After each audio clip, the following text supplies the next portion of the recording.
Hello everyone, ये है lecture 4 जिसमें आप पढ़ रहे थे क्या चीज़, करंट, इलेक्ट्रिसिटी। ठीक, और लेक्चर 3 तक हम लोगों ने कंप्लीट कर लिया था। कहाँ तक? ओम्स लॉ तक। ओम्स लॉ तक हम लोगों का क्या हो चुका था, कंप्लीट हो चुका था। 5 मिनट में हम लोग क्या कम करेंगे, शुरू से लेकर अभी तक जो भी पढ़े हैं उसको कोशिश करेंगे कि रिकैप कर ले एक बार, फिर हम लोग इस लेक्चर को कम्प्लीटली आगे बढ़ाएंगे। ठीक है, तो देखिए फर्स्ट क्या था, आपने सबसे पहले आपने स्टार्ट किया था किस चीज़ से, चार्ज से। ठीक है, चार्ज का आपने बहुत सारा प्रॉपर्टीज़ पढ़ा था। ठीक, कि चार्ज जो होता है जिसमें सबसे इंपॉर्टेंट प्रॉपर्टीज़ कौन था, कि चार्ज क्वांटाइज्ड होता है। मतलब इसके लिए हम बताए थे कि Q इक्वल्स टू क्या लिखना है आपको, प्लस माइनस एनी। मतलब जो चार्ज होता है वो हमेशा इंटीग्रल मल्टीपल होता है किसका, E का। और E का वैल्यू कितना होता है, 1.6 × 10⁻⁻19 कूलम। क्लियर है। और इसका ये भी मतलब बताया गया था कि किसी भी बॉडी पे चार्ज या तो 1 इलेक्ट्रॉन के बराबर हो सकता है, या 2 के बराबर 2e हो सकता है, या 3e या 4e एंड सो ऑन। इसलिए इसको ne तक लिखा जाता है। ठीक है, जो सबसे इंपॉर्टेंट प्रॉपर्टी था चार्ज का वो यही था। इसके बाद आपको क्या चीज़ बताया गया था, करंट। और करंट के बारे में आपको डिफाइन किया गया था क्या चीज़, कि rate of flow of charge. Rate of flow of charge बताया गया कि करंट अगर कि कोई भी कंडक्टर है और इसमें ये जो चार्ज अगर ये चलने लगे, ठीक है, तो इसको हम लोग क्या डिफाइन करेंगे, current N equals to Q/T, या इसी को लिख सकते हैं प्लस माइनस Ne/T। ये करंट का भी डेफिनेशन था। जब करंट हो गया था, ठीक, इसका यूनिट भी बताया गया था आपको कि क्या होता है, इसका यूनिट होता है एम्पियर। और ये स्केलर क्वांटिटी है। वेक्टर क्यों नहीं है, क्योंकि ये किसी खास रूल को फॉलो नहीं करता है। ठीक, इसके बाद हम लोग बात किए थे किस चीज़ का, इलेक्ट्रिक पोटेंशियल का। ठीक है, किस चीज़ को, इलेक्ट्रिक पोटेंशियल का, कि किसी भी पॉइंट P अगर इसको किसी इलेक्ट्रिक फील्ड में रखा जाए तो इसका पोटेंशियल कितना होगा। तो उसको डिफाइन किया गया था कि potential at point P is equals to, कि इनफाइनाइट से किसी भी चार्ज को पॉइंट P में लाने में जो वर्क डन होता है, इनफाइनाइट से कहाँ, किसी भी पॉइंट P पे अपॉन Q0। ठीक है, मतलब वर्क डन पर unit test charge and moving from infinity to point P is known as क्या, electric potential of that point. ये भी आपको बता दिया गया था। ठीक है, यहाँ से इसका यूनिट हम लोग लिखे थे जूल पर सेकेंड, और क्या बोल रहे थे, वोल्ट, VOLT। ठीक है, इलेक्ट्रिक पोटेंशियल एंड वोल्टेज भी बोलते हैं इसको एक्चुअली में। ठीक है, मैंने आपको ये भी बताया था कि एक्चुअली में बहुत ही ज़्यादा इंटरेस्टिंग और ब्रॉड टॉपिक है। ठीक, जो कि क्लास 12 में पढ़ना। अगर आपको थोड़ा सा फील लेना हो इस तरीके का कि इसके बारे में थोड़ा सा हम और जानें, तो आप जाके इसी जिस चैनल पे आप इस लेक्चर को देख रहे हैं उसी में क्लास 12 का जो प्लेलिस्ट होगा उसमें आप जाके देखिएगा, आपको 2 टॉपिक मिलेगा। एक मिलेगा इलेक्ट्रिक पोटेंशियल एनर्जी, ठीक है, और एक मिलेगा इलेक्ट्रिक पोटेंशियल। तो आप में उसका जो मैथमेटिक्स है उसको समझने का कोई ज़रूरत नहीं है आपको। ठीक है, आप बस उसमें कही गई बातों को ध्यान से सुनिएगा, आपको पता चलेगा कि एक्चुअली में ये चीज़ है क्या और कहाँ से आया। इसके बाद आपको क्या पढ़ाया गया, ओम्स लॉ। ओम्स लॉ में सबसे इंपॉर्टेंट बात क्या रखना है कि आप लोगों को जो ओम्स लॉ पढ़ना है उसमें टेम्परेचर कैसा होना चाहिए, कांस्टेंट। मतलब एट कांस्टेंट टेम्परेचर, ठीक, एट कांस्टेंट टेम्परेचर, ठीक, V directly proportional to I। V क्या होगा, डायरेक्टली प्रोपोर्शनल टू I होगा। और इसी को हम लोग रिप्लेस कर दिए थे, तो V इक्वल्स टू क्या आ गया था आपके पास, RI। R के बारे में हम लोग डिस्कस किए थे क्या चीज़, कि ये क्या है, रेसिस्टेंस है। ये क्या है, रेसिस्टेंस है। ठीक है, और रेसिस्टेंस के बारे में आपको बताया गया था ये किस किस चीज़ पर डिपेंड करता है। ठीक, तो लेंथ और एरिया ऑफ कंडक्टर पे, लेंथ और एरिया ऑफ कंडक्टर पे। मतलब किसी कोई कंडक्टर है उसका कुछ ना कुछ लेंथ होगा, जैसे यही है तो इसका कुछ ना कुछ लेंथ है। एरिया है तो कुछ ना कुछ ये वाला एरिया, क्रॉस सेक्शनल एरिया। कौन सा एरिया, क्रॉस सेक्शनल एरिया। और ये क्या है, रेसिस्टिविटी। क्या है ये, रेसिस्टिविटी। ये नेचर ऑफ मटेरियल को बताता है। क्या बताता है ये, नेचर ऑफ मटेरियल को। लेकिन आपको सबसे इंपॉर्टेंट ध्यान रखना है कि टेम्परेचर कैसा होना चाहिए, कांस्टेंट। तो आप पूछ सकते हैं कि क्यों, कांस्टेंट अगर नहीं रहेगा तो क्या ओम्स लॉ वैलिड नहीं है। तो हाँ, टेम्परेचर अगर कांस्टेंट नहीं रहेगा तो ओम्स लॉ वैलिड नहीं है। ठीक, तो इसलिए हम लोग आज यहीं से स्टार्ट करेंगे, रेसिस्टेंस के बारे में पढ़ेंगे। ठीक, कि ये जो resistance R equals to ρl/A होता है, इसके अलग अलग बहुत सारा केसेस है। ठीक है, हम लोग यहीं से स्टार्ट करेंगे। तो लास्ट क्लास में हम लोग जो लास्ट टॉपिक था हमारा उसमें हम लोग ये डिस्कस कर चुके थे। ध्यान से देखिए। ठीक, ये फॉर्मूला आपको पता था, R इक्वल्स टू ρl/A। ठीक है, ध्यान से देखिए, ये क्या बताता है, ये बताता है कि एक कोई कंडक्टर है, ठीक है, एक कोई कंडक्टर है जिसका लेंथ कितना है L, और ये जो क्रॉस सेक्शन है, ठीक है, ये इसका एरिया कितना है A है, ठीक, और इसका नेचर ऑफ मटेरियल जो है इसके लिए हम लोग कितना लिखे हैं रो।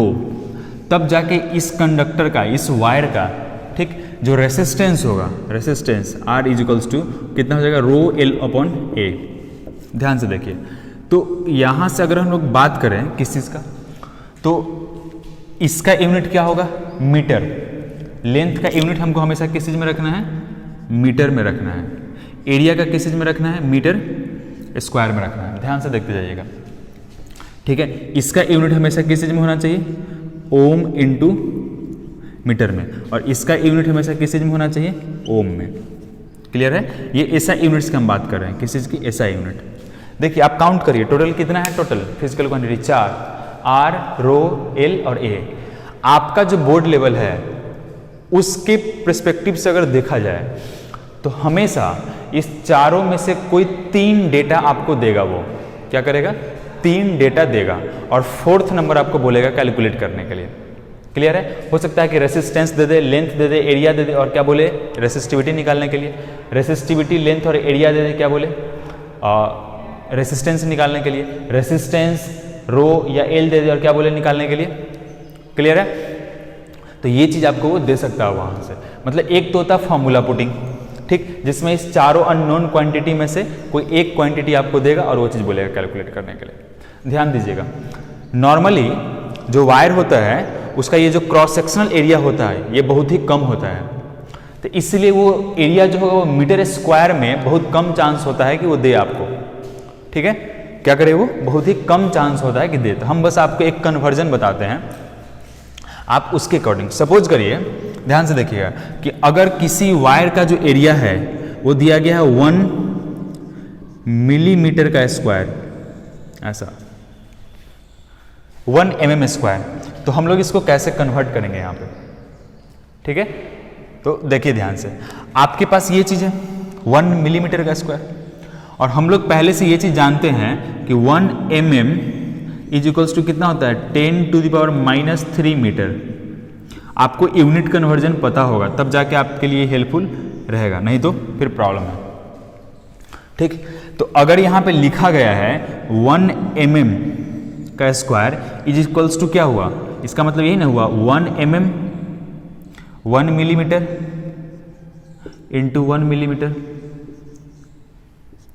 ठीक, और 1 मिलीमीटर की जगह पर हम लोग क्या लिख सकते हैं 10⁻³ मीटर इंटू 10⁻³ मीटर। तो यहाँ से ये क्या हो जाएगा 1 mm square is equals to 10⁻⁻6 metre square. देखिए ये कन्वर्ट हो गया। ठीक है, 10⁻6 मीटर स्क्वायर।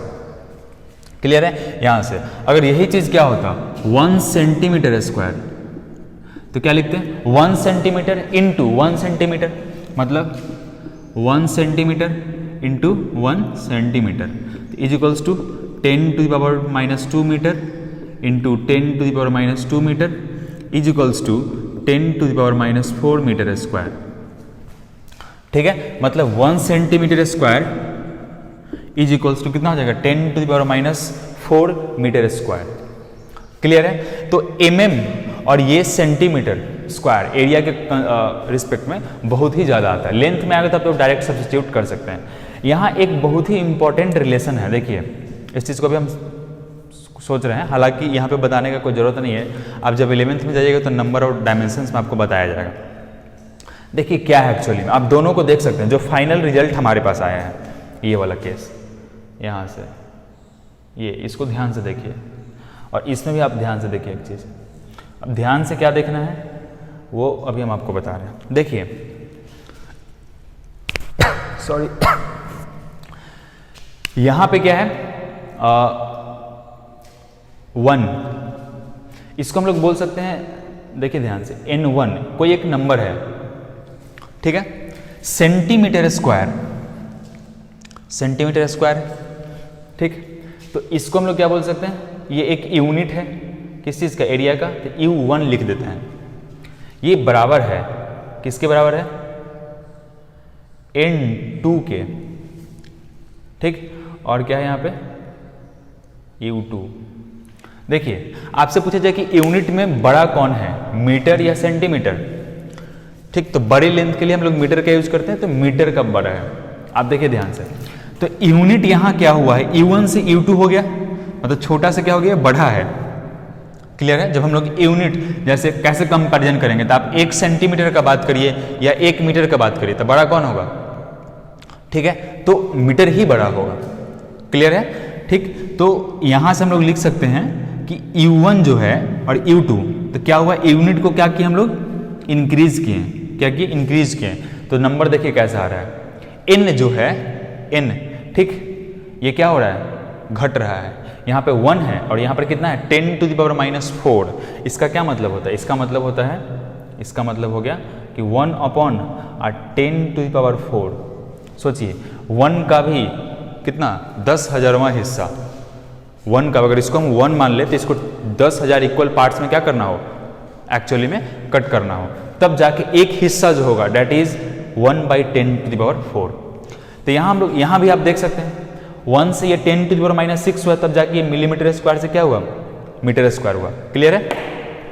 मतलब हम ये कह सकते हैं कि जब यूनिट बदल रहा है, यूनिट क्या हो रहा है, बदल रहा है, तो नंबर क्या होता है, डिक्रीज होता है। देखिए ध्यान से, और इस तरीके से बदल रहा है कि यूनिट और नंबर में अगर हम लोग सोचे इस दोनों में, तो यूनिट क्या हुआ, छोटा से बड़ा हो रहा है, तो नंबर क्या हो रहा है, बड़े से छोटा हो रहा है।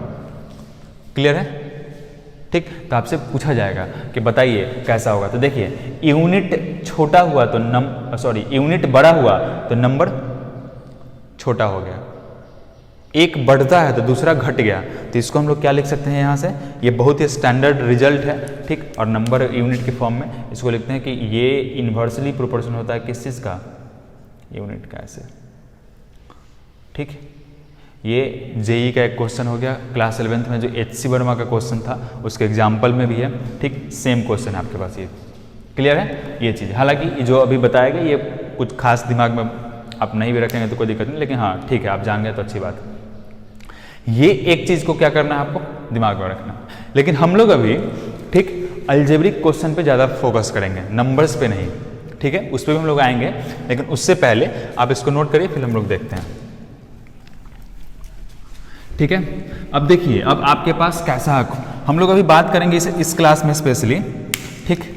एक जो ये फॉर्मूला आपके पास R = ρl/a, ठीक, इस पे ही इसका कुछ जनरल केस है, उसको हम लोग देखेंगे कि लेंथ को घटाने बढ़ाने से क्या फर्क पड़ता है, क्या फर्क नहीं पड़ता है। क्लियर है। देखिए ध्यान से इस चीज को, सपोज करना आपको कि कोई एक, ये हम जनरल ले रहे हैं और क्या लिख रहे हैं यहाँ से हम लोग, केस फर्स्ट, और सपोज करिए कि एक ये वायर है, इसका ये जो एरिया है कितना है, A, और ये वाला सेक्शन कितना है, लेंथ इसका L, और ये कितना है, रो। क्लियर है। तो इसका जो रेसिस्टेंस होगा R, वो कितना होगा, ρl/a। अब बोला गया है, इसके बाद क्या कहा गया, कहा यह गया है कि if length is increased by 2 times its natural length,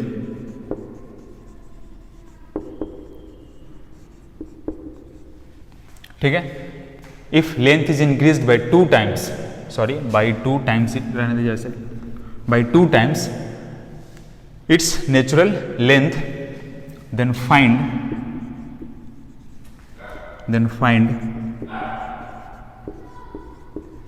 new value of resistance, ठीक है। बोला है कि if length is increased by 2 times of its natural length, ठीक है, of its natural length, then find new value of resistance. अगर इस wire के, अब क्या काम किया गया है कि लेंथ को क्या कर दिया गया, 2 times बढ़ा दिया गया है, ठीक है। मतलब पहले कितना था, एल अब क्या कर दिया गया 2L, ध्यान से देखिए। और अभी भी ये क्या चीज़ है, नेचर तो बदलेगा नहीं। ऐसा नहीं ना है कि लोहा का रॉड है उसको पकड़ के खींच देंगे तो सोना का हो जाएगा। अगर ऐसा होता तो हम अभी रखते मारकर और रॉड जाके खरीदते या जहाँ भी मिलता है उसको पकड़ पकड़ के खींचते, खूब मशीन मंगवाते उसको पकड़ के खींचते, उसको सोना में कन्वर्ट करके और अमीर हो जाते। लेकिन ऐसा तो हो नहीं रहा है, तो ये तो बदलने से रहा। तो देखिए यहाँ से हम लोग क्या कर रहे हैं कि एक्चुअली में लेंथ को बढ़ा दिए, ठीक। तो अब हम लोग सोचते हैं कि आप अगर इस पे बहुत डिस्कशन करने का जरूरत नहीं है, सपोज करिए कि इसी को पकड़ के यहाँ से खींच दिया जाए, क्या किया जाए, खींच दिया जाए जोर से, ठीक। तो ये वाला जो सेक्शन होगा, ये वाला सेक्शन, इसके बारे में अभी मुझे नहीं पता है। अगर आप हमसे पूछ रहे हैं तो सपोज करिए कि मुझे नहीं पता है, ठीक। तो मान लेते हैं कि इसका ये जो एरिया है, इस एरिया पे क्या फर्क पड़ेगा। तो मान लेते हैं A' कि वायर के लेंथ को जब बढ़ा दिया गया तब कितना हो गया ये एरिया A'। लेकिन जब हम वायर को L लेंथ से 2L कर दिए तो एक चीज है जो कांस्टेंट है, ठीक। और वो क्या चीज कांस्टेंट है, तो वॉल्यूम। मतलब हम लोग यहां से लिख सकते हैं कि volume initial is equals to volume final, ठीक। और वॉल्यूम कितना होता है, तो length into breadth into height, ठीक। मतलब लेंथ इंटू ब्रेथ को एरिया बोलते हैं और एरिया इंटू हाइट।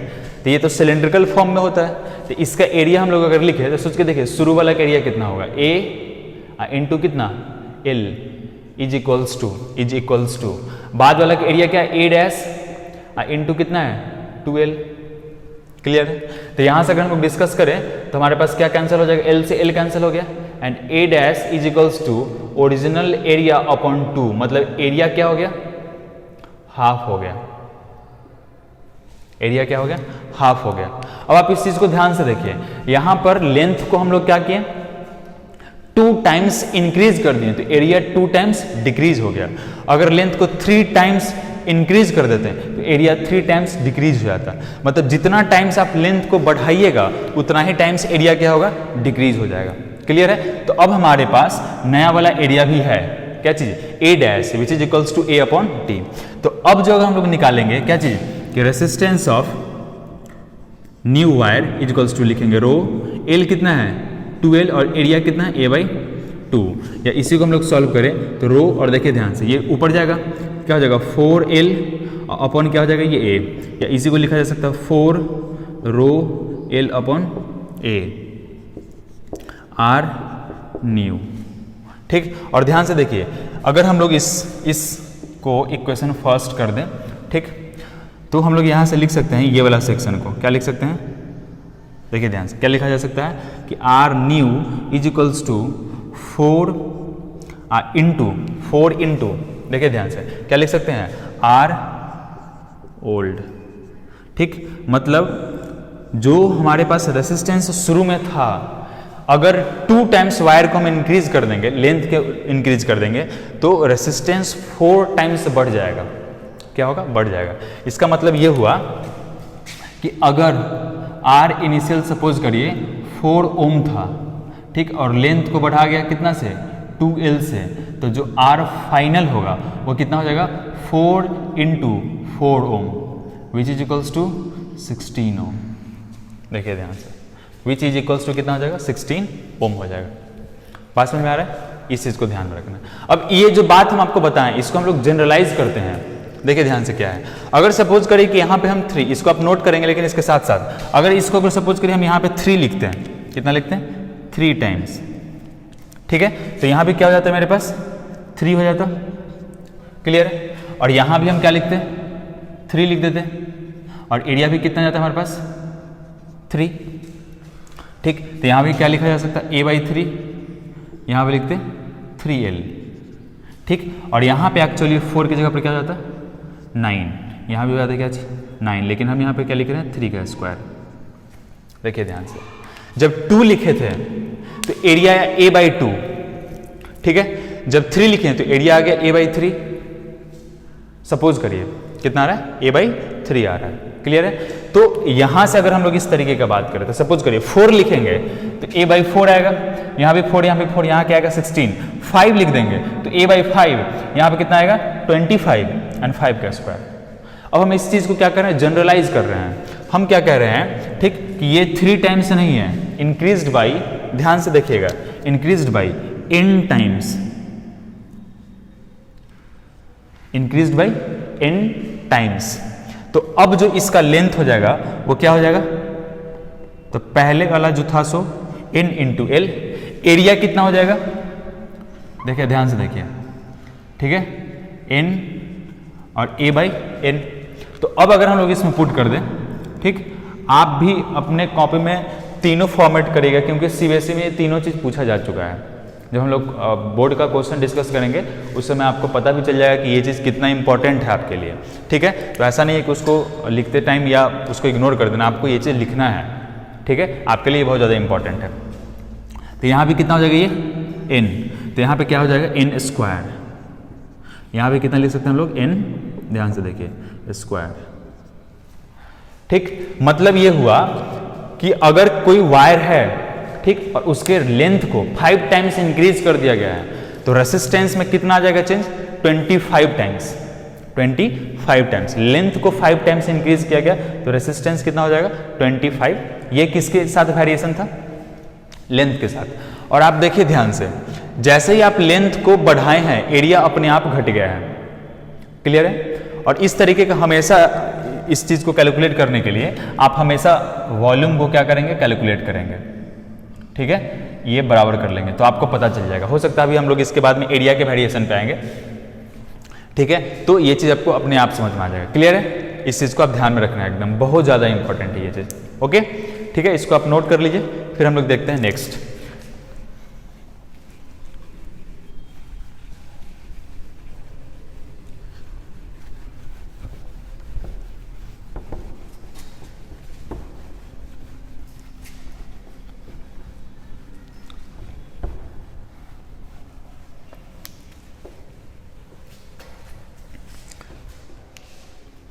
अब देखिए क्या है केस सेकंड आपके पास,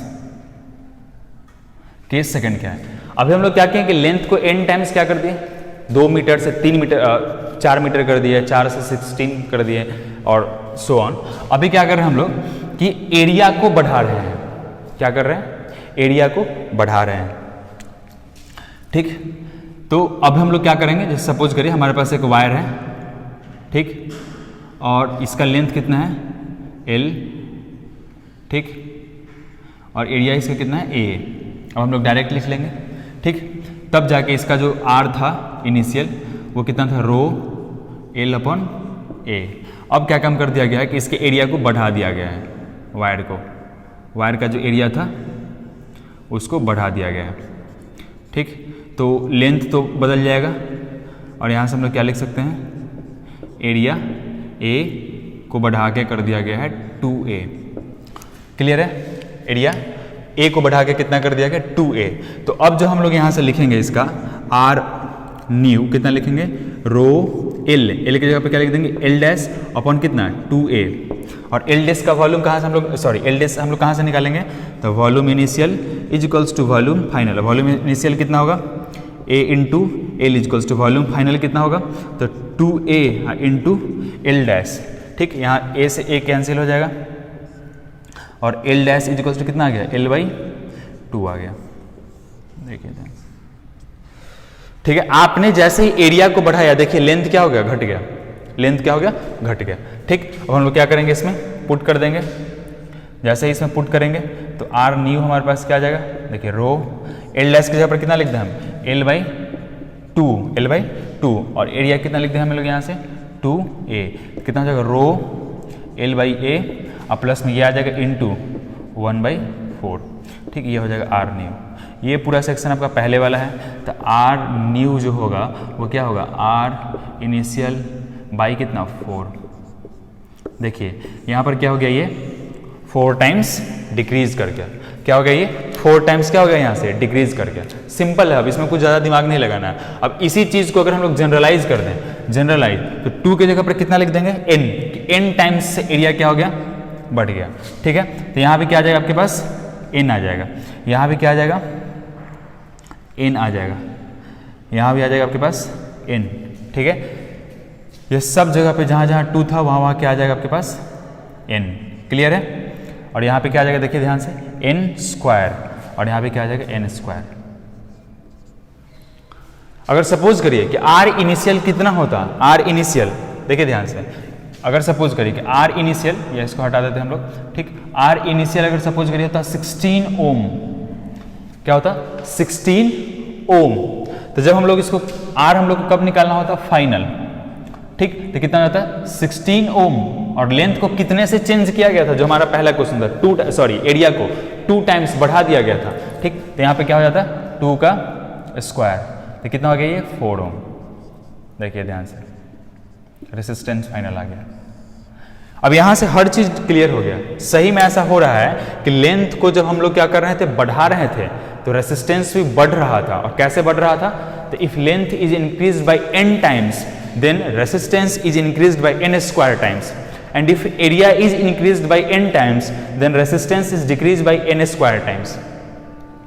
जब हम लोग एरिया को n टाइम्स बढ़ा रहे हैं तो रेसिस्टेंस n स्क्वायर टाइम्स घट रहा है, ठीक है। और जब लेंथ को n टाइम्स बढ़ा रहे थे, ठीक, तब जाके एरिया क्या हो रहा था, उतना ही टाइम्स, n स्क्वायर टाइम्स क्या हो रहा था, घट रहा था, एंड सो ऑन।